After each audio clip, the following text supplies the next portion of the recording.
महाराणा प्रताप के घोड़े चेतक का इतिहास बहुत ही गौरवशाली है। चेतक महाराणा प्रताप का प्रिय और वफादार घोड़ा था, जिसने हल्दी घाटी युद्ध के समय स्वामी भक्ति और वीरता का अद्वितीय प्रदर्शन किया था। चेतक काठियावाड़ी नस्ल का एक शक्तिशाली घोड़ा था, जिसे गुजरात के चारण व्यापारियों से महाराणा प्रताप ने खरीदा था। 18 जून 1576 को हल्दी घाटी के युद्ध में चेतक ने महाराणा प्रताप को मुगल सेना से सुरक्षित निकालने में महत्वपूर्ण भूमिका निभाई थी। युद्ध में चेतक गंभीर रूप से घायल हो गया था और युद्ध के बाद अपने घाव के कारण उसकी मृत्यु हो गई थी। चेतक की मृत्यु के बाद उसका स्मारक बनाया गया, जो आज भी उसकी वीरता और स्वामी भक्ति का प्रतीक है। चेतक को एक वीर, निडर और शक्तिशाली घोड़ा माना जाता है।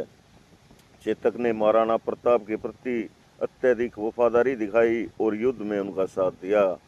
चेतक को तेज गति से दौड़ने वाला घोड़ा माना जाता था, जिसने उसे युद्ध में शत्रुओं को चकमा देने में मदद की थी। चेतक को बुद्धिमान भी माना जाता था, जिसने युद्ध में सही समय पर सही निर्णय लिए थे। चेतक की वीरता की कहानियां और कविताएं आज भी पूरे मेवाड़ में लोकप्रिय है। तो दोस्तों, आज मैं आपके सामने महाराणा प्रताप के घोड़े चेतक के बारे में बातें करूंगा। आशा है मेरा ये वीडियो आपको पसंद आएगा। पसंद आए तो मेरे चैनल को सब्सक्राइब करें, वीडियो को लाइक और शेयर करें। तो आइए चलते हैं चेतक के बारे में जानने के लिए। महाराणा प्रताप के सबसे प्रिय और प्रसिद्ध घोड़े का नाम चेतक था। चेतक असव गुजरात के चारण व्यापारी काठियावाड़ी नस्ल के 3 घोड़े चेतक, त्राटक और अटक लेकर मेवाड़ आए थे। अटक परीक्षण में काम आ गया। त्राटक महाराणा प्रताप ने उसके छोटे भाई शक्ति सिंह को दे दिया और चेतक को स्वयं रख लिया। इन घोड़ों के बदले महाराणा प्रताप चारण व्यापारियों को जागीर में गढ़वाड़ा और भानोल नामक 2 गांव भेंट किए थे। चेतक को गुरुलो रंग का स्टालियन यानी नीला रंग का काठियावाड़ी नस्लों में पाए जाने वाला एक आदिम रंग है। यह ग्रे रंग स्थानीय भाषा में जिसे रोजो कहा जाता है को माना जाता है। इसलिए नीला घोड़ा असवार अथवा वो नीले घोड़े के सवार से ऐतिहासिक साहित्य में प्रताप को संबोधित किया गया है। हल्दी घाटी के युद्ध में चेतक ने अपनी अद्वितीय स्वामी भक्ति, बुद्धिमत्ता और वीरता का परिचय दिया था। युद्ध में बुरी तरह घायल हो जाने पर भी महाराणा प्रताप को वे सुरक्षित रणभूमि से निकाल लाने में सफल रहा था। उस क्रम में चेतक ने 25 फीट नाले को छलांग लगाकर पार किया था, लेकिन स्वयं बुरी तरह घायल हो जाने के कारण अतः उसे वीर गति प्राप्त हुई। आज भी राजसमंद के हल्दी घाटी गांव में चेतक की समाधि बनी हुई है, जहां स्वयं प्रताप और उनके भाई शक्ति सिंह ने अपने हाथों से इस अशोक का दाह संस्कार किया था। इस बात से स्पष्ट होता है कि महाराणा प्रताप के घोड़े की वीरता की कहानी किसी वीर योद्धा से कम नहीं है। चेतक की स्वामी भक्ति पर बने कुछ लोकगीत मेवाड़ में आज भी गाए जाते हैं। हिंदी कवि श्यामा नारायण पांडे द्वारा रचित महाकाव्य हल्दी घाटी में चेतक के पराक्रम और उनकी स्वामी भक्ति की मार्मिक कथा वर्णित हुई है। तो दोस्तों, ये थे चेतक के बारे में कुछ जानकारियां।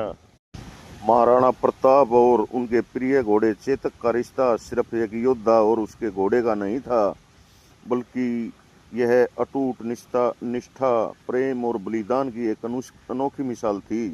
चेतक न केवल एक घोड़ा था, बल्कि वह महाराणा प्रताप का सबसे विश्वास पात्र साथी भी था और वह उनके अनेक संघर्षों का गवाह भी रहा था।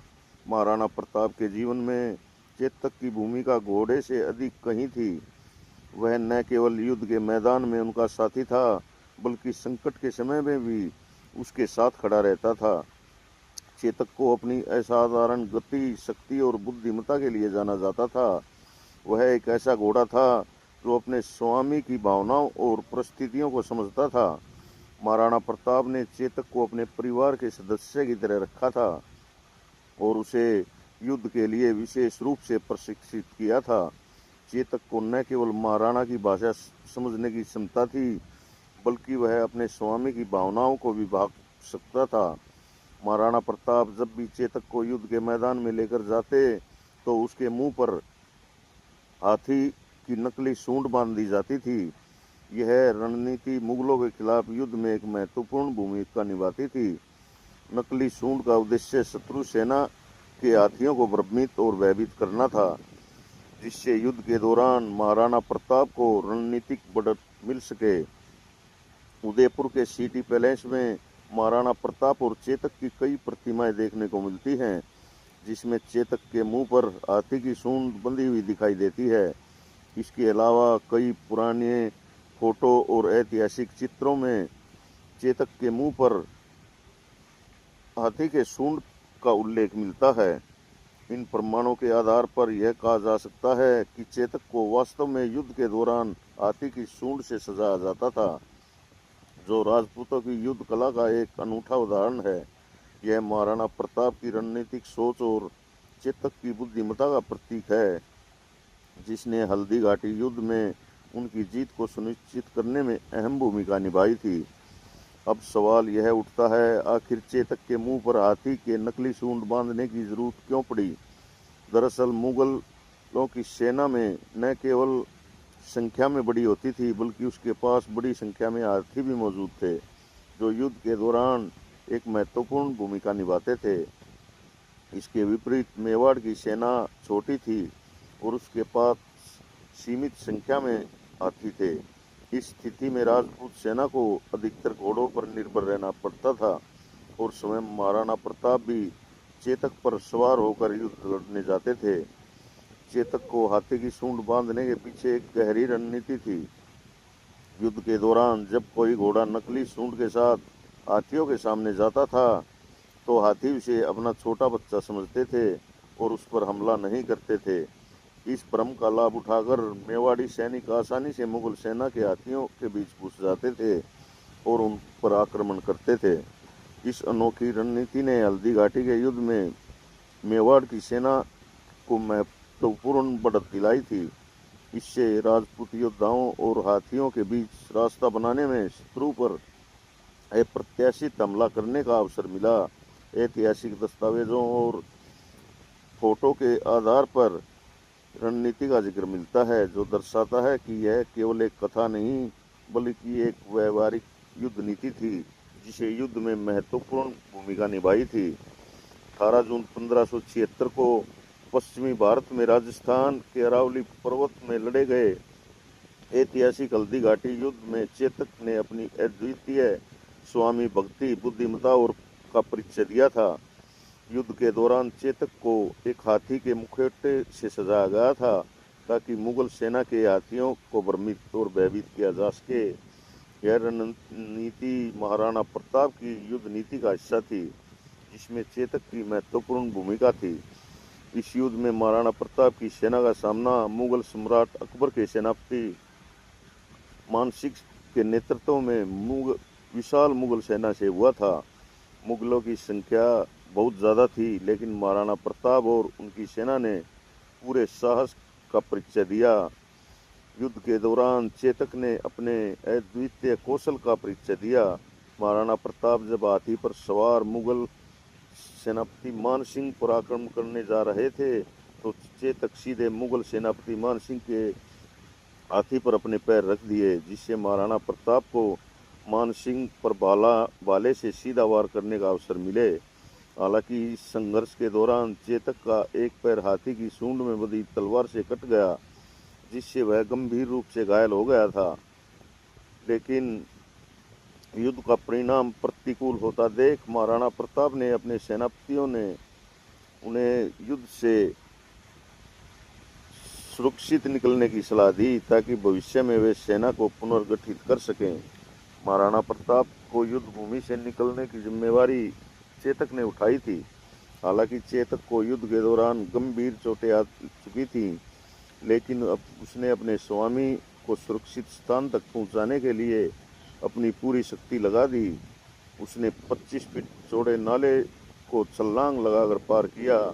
इस छलांग ने महाराणा प्रताप को मुगलों से बचा लिया, लेकिन चेतक अपनी अंतिम सांसें गिनने लगा। घायल चेतक जब महाराणा प्रताप को लेकर सुरक्षित स्थान तक पहुंचा, तब अत्यधिक खून निकल जाने के कारण और गंभीर चोटों के कारण वह जमीन पर गिर पड़ा और अंत में वीर गति को प्राप्त हुआ। महाराणा प्रताप और उसके भाई शक्ति सिंह ने स्वयं इस घोड़े का दाह संस्कार किया, जो आज भी राजसमंद जिले के हल्दी घाटी गांव में उसकी समाधि बना दी गई है। उसकी स्वामी भक्ति और वीरता की जो अमर निशानी है। चेतक की वीरता, स्वामी भक्ति और बलिदान को कई कविताओं और लोकगीतों ने अमर किया है। हल्दी घाटी के प्रसिद्ध कवि श्याम नारायण पांडे ने अपने महाकाव्य हल्दी घाटी में चेतक की वीरता नाम से एक सुंदर प्रेरणादायक कविता लिखी है। इस कविता में चेतक के अवैध साहस और स्वामी भक्ति बलिदान का वर्णन करते हुए वे लिखते हैं, राणा की पुतली फिरी नहीं, तब तक चेतक मुड़ जाता था। हवा से भी तेज था, बिजली से भी झपट जाता था। राणा ने सोचा इस पार, तब तक चेतक उस पार था। स्वामी की रक्षा की खातिर जीवन भी बलिदान था। इस कविता, राजस्थानी कविता से आप क्या सोचते हैं?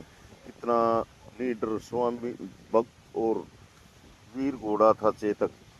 तो दोस्तों, ये थे चेतक के बारे में कुछ रोचक जानकारियाँ और उनका इतिहास। आपको ये मेरा वीडियो कैसा लगा?